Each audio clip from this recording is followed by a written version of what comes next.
మాట్లాడే అర్హత పవన్ కళ్యాణ్కి లేదు.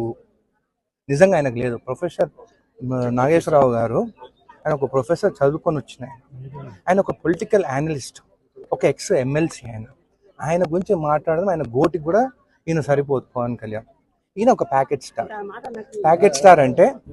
ఈయన ఒక ప్యాకెట్ స్టార్ అంటే చంద్రబాబు నాయుడు ప్యాకేజ్ ఇచ్చింది కాబట్టి ఆయనతో ఉన్నాడు. మళ్ళీ అమిత్ షా దగ్గర పోయి మాట్లాడుకున్నామేమో ప్యాకేజ్ కోసం.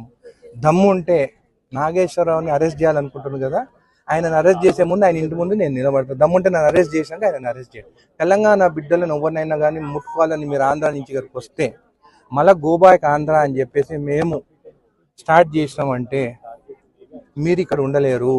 అయినా కానీ అమరావతి అన్ని పైసలతో ఎందుకు కట్టుకుంటున్నారు? మీరు అందరు తెలంగాణలో ఉంటున్నారు కదా, ఆ పైసలు ఏదో మాకు తెలంగాణ జడ్చలలో ఒక 5,000 ఎకరాలు ఇస్తా, ఆ రాజధాని ఏదో 99 ఏళ్ళ లీజ్ ఇస్తా, మీకు ఇక్కడనే ఉండరు, హైదరాబాద్ ఉన్నట్టుంటుంది, ఇక్కడ నుంచి ఆంధ్రాని పాలన ఇచ్చినట్టు ఉంటుంది మీకు. అందుకే కాబట్టి ఇష్టం వచ్చినట్టు మాట్లాడితే మాత్రం ఊరుకునేదే లేదు మా తెలంగాణ వాళ్ళ పైన. మళ్ళీ రేపు నాకు డౌట్ కూడా వస్తుంది, రేపు వైఎస్ జగన్ ఏమైనా ఎక్కువ ప్యాకేజ్ ఇస్తే జగన్తో ఉంటాడేమో అని కూడా నాకు డౌట్ ఉంది.